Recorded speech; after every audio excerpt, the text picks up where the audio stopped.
सनातनी है और हमें तिलक लगाने में शर्म आती है।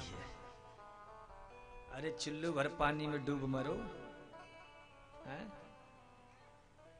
जिसके मस्तक पर तिलक होता है, यदि ऊर्ध्वाकार है, त्रिपुंड है, समझ लो ये राम जी वाले हैं, ये शंकर जी वाले हैं, ये कृष्ण जी वाले हैं, ये दुर्गा मैया जी वाले हैं।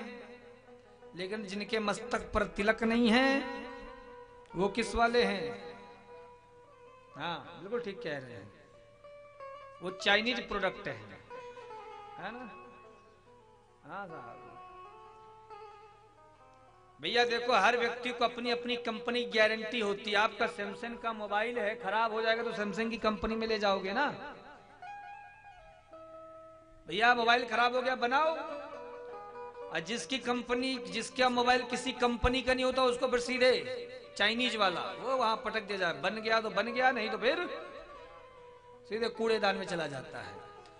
तो महाराज यदि तुम्हारे अंतिम समय में प्राण निकल गए और तुम्हारे गले में तुलसी या रुद्राक्ष है, गले में मस्तक पर तिलक है, तो जैसी यमदूत आते कहते अरे भैया इनको मत छुओ, ये तो राम जी वाले हैं, ये तो शंकर जी वाले हैं।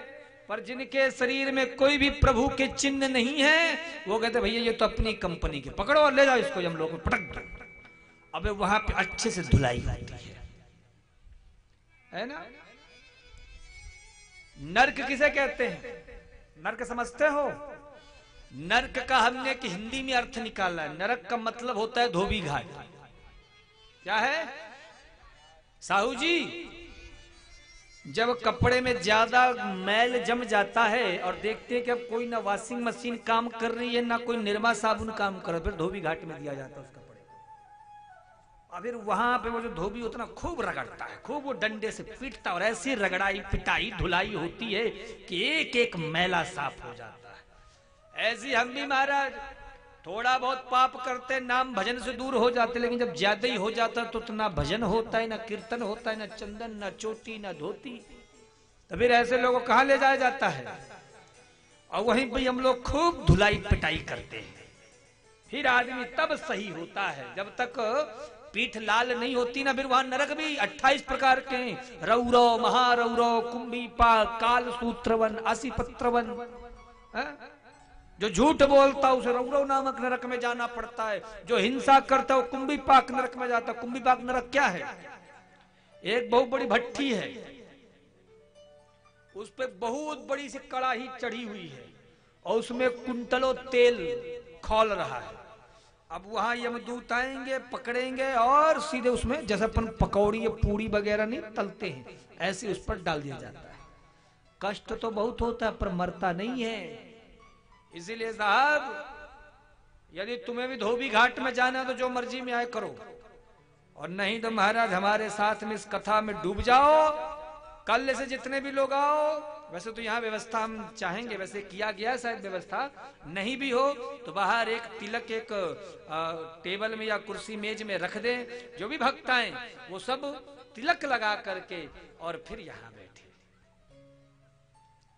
क्या पता यहीं अगर यमदूत आ गए तो कम से कम बच जाओगे, है ना, धोबी घाट में जाने से। अब यहां नहीं बचेगा तो फिर कहां बचोगे?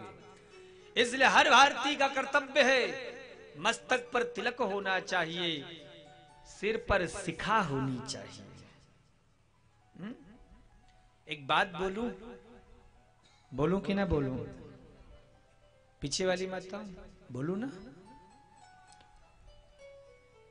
आजकल के बच्चों को साहब चंदन लगाने में, धोती पहनने में शर्म आती है। कैसी ये संस्कार संस्कृति हमारे बच्चों को दिया जा रहा है? ऐसा कौन सा स्कूल है जो ये सिखाता है कि भैया तुम चंदन लगा लोगे, धोती पहन लोगे तो तुम ओल्ड माने जाओगे? है?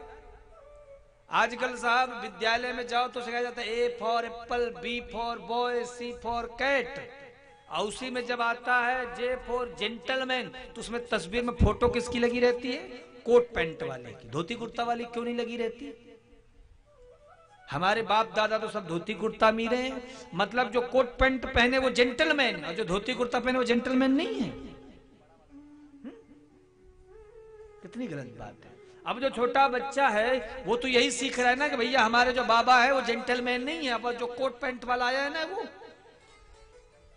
वो जेंटलमैन है। तो इसीलिए साहब अपनी संस्कृति को भली भांति समझो, अपने बच्चों को उपदेश दो, सिखाओ। मुझे बहुत अच्छा लगता है जब आज के युवा बालक मस्तक पर तिलक और सिर पर चोटी रखते हैं। इसलिए चोटी जरूर होनी चाहिए, हम हिंदुओं की ये निशानी है। मस्तक पर तिलक अवश्य हो। ऐसे विद्यालयों में जाकर के तुम अंग्रेजी के 2-4 शब्द पढ़ करके हो सकता है 10-20 हजार 2-4 हजार ज्यादा कमाने लग जाओगे, लेकिन वो कमाई किस काम की जो तुम्हें अपनी संस्कृति से, अपने संस्कार से, अपने परिवार से दूर कर दे। मैं देखता हूं साहब लोग अपने बच्चों को बड़ी दूर दूर पढ़ने के लिए भेजते हैं। बच्चा बाहर पढ़ा लिखा, बाहर पढ़ करके महाराज बाहर ही जाके नौकरी करने लग गया। कुछ दिन बाद पता चला छोरा ने वहीं बाहर ही कोई छोरी भी पसंद कर ली, वहीं शादी ब्याह भी हो गया, वहीं घर मकान भी बना दिया। तो तुमने पैदा किस लिए किया था बोलो साहब। लालित 5 वर्षाणि 10 वर्षाणि ताड़ियेत प्राप्ते तु षोडशे वर्षे पुत्रम मित्रम बदाचरे। बच्चे को 5 वर्ष तक लाड़ दुलार करो, 10 वर्ष के बाद ताड़ना देना शुरू कर दो। वो माँ बाप अपनी संतान की शत्रु है जो अपने बच्चे को सुंदर शिक्षा नहीं देती। माता शत्रु पिता बैरी ये न बालो न पाठता। लोग मेरे पास आके कहते महाराज क्या बोले, आजकल का जमाना बदल गया है। अरे साहब जमाना नहीं बदला, तुम बदले हो, दोष जमाने को देते हो। अपने माँ बाप को याद करो, बात बात पे शिक्षा देते थे, उपदेश देते थे। आजकल के महाराज माँ बाप ऐसे हो गए हैं कि जहां दुकान से आए मोबाइल पकड़ा और लग गए एक कोना पकड़ करके। बच्चे को कुछ शिक्षा ही नहीं। आजकल के महाराज बच्चों को देखो बीएससी एमएससी पीएचडी लेवल की पढ़ाई करे, पूछ लो राम जी कितने भाई ये नहीं बता पाएंगे। मैं गारंटी देता हूं, ऐसी पढ़ाई किस काम की। इसीलिए अपने बच्चों को सुंदर शिक्षा जरूर दो। बालक की यदि आपने बाल्यावस्था में हर जिद पूरी करनी शुरू कर दी, समझ लेना तुमने अपने बच्चे को स्वयं से बिगाड़ना शुरू कर दिया है। जब तक बालक अपने जीवन में किसी वस्तु का अभाव नहीं देखेगा ना, उसका प्रभाव उस बालक के चित्त में नहीं चढ़ेगा। आज बालक एक बार डिमांड करता है महाराज, तुरंत फटफटिया मोटरसाइकिल, लो बेटा तेरा बाप कमा रहा है, ले चलाओ बुलेट चलाओ। पैर नहीं पहुंच रहे हैं लेकिन हाँ मर्सिडीज चलाएंगे साहब। अरे साहब मोबाइल भी चाहिए, डैडी मेरे क्लास में सब एप्पल वाला चला रहे हैं, हाँ ले। मैं कहा करता हूं बच्चे को एक बार मोबाइल नहीं दोगे चलेगा, मोटर कार नहीं दोगे चलेगा, पर संस्कार नहीं दोगे तो बिल्कुल नहीं चलेगा। इसीलिए बच्चों को हर वस्तु का अभाव जीवन में जरूर डालो। बस जिसने अपने बच्चों को जीवन भर सुख दिया है, ध्यान रखना वो बच्चे कभी उस वस्तु की कीमत का अंदाजा नहीं लगा पाएंगे।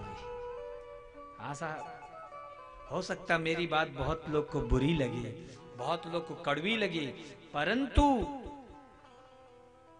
इतना तो प्रयास करो साहब। आज हर परिवार में अलगाव हो रहा है।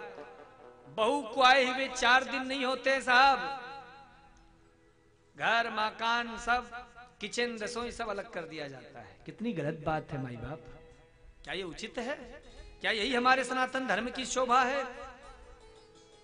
इसीलिए मैं कहा करता हूं अपनी संस्कृति का ज्ञान दो। ऐसे विद्यालयों में भी मत भेजो जिस विद्यालय में महाराज तिलक लगाने की अनुमति ना हो, धोती कुर्ता पहन के जाने की अनुमति ना हो। बल्कि एक बात कहूं, आपको आश्चर्य होगा, एक मुसलमान का लड़का टोपी पहन के निकलता है, बड़े गौरव से जाता है। एक क्रिश्चियन का लड़का, वो आजकल वो चलता है ना, उनका क्या बोलते हैं, वो गुणा जैसा जो रहता है, प्लस जैसा, क्या क्रॉस है ना। हाँ, ओ मैं सच घटना बता रहा हूं। मैं कहीं कथा कर रहा था तो एक मंदिर गया, तो वहां एक लड़का आया, बालक आया, वो भगवान को प्रणाम करो तो ऐसे कर रहा है, ये ऐसे ऐसे। मैंने कहा भैया हमारे यहाँ ऐसे सुना है, ऐसे सुना है, लेकिन ऐसे ऐसे तो नहीं सुना, ये कहाँ की परंपरा आ गई? बोले नहीं गुरुजी, हम जहां जाते पढ़ने वहां ऐसे ही प्रणाम किया जाता है। साहब, आपको अपने संस्कारों का ही ज्ञान नहीं है? आपके देवी देवता कम पड़ गए हैं क्या जो आप दूसरे के देवी देवताओं के पास जा रहे हो? बाप एक होता या 10, 20, 50 होते हैं? एक ही होता है ना, तो अपने बाप को बाप कहो ना।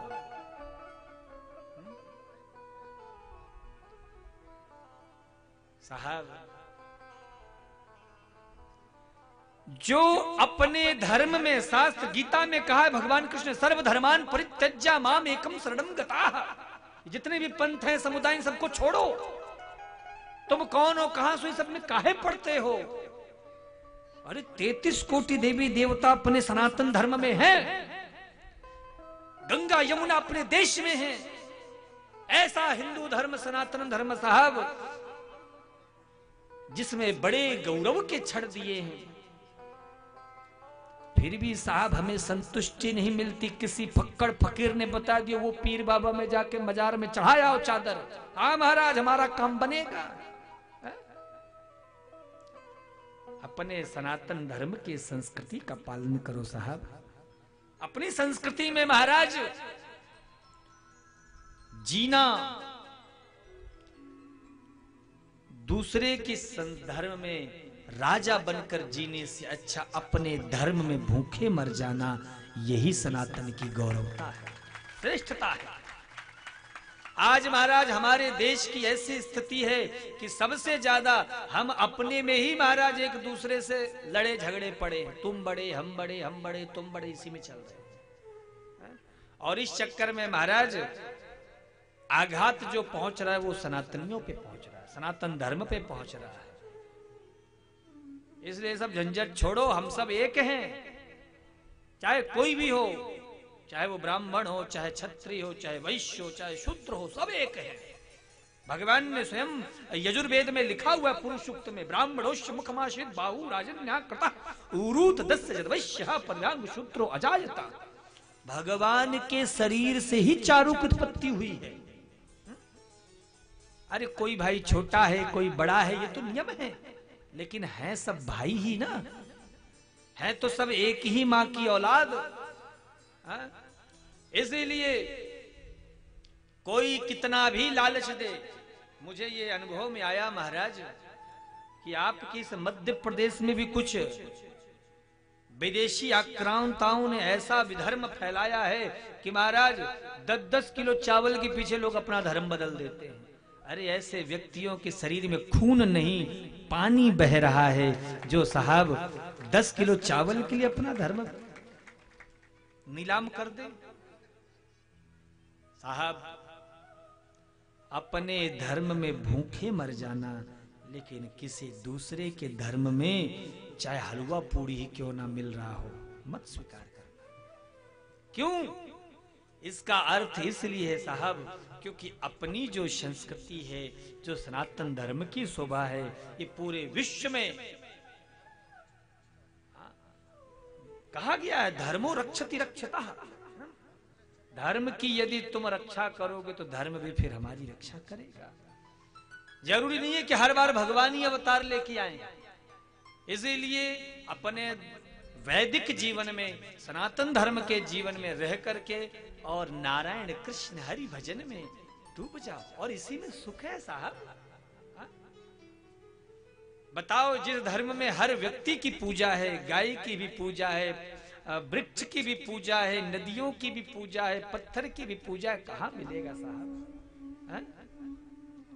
जिस धर्म में महाराज शिव और राम कृष्ण जैसे दयालु देवता है, इसीलिए ये संकल्प इस कथा से लेकर के जाओ कि चाहे कोई कितना भी तुम्हें प्रलोभन दे, चाहे कितना भी लालच दे, चाहे करोड़ों की संपत्ति लुटा दे, लेकिन फिर भी मरना तो अपने धर्म में ही मरना। बस इतना संकल्प ले लो, तुम्हारा बेड़ा पार हो जाए।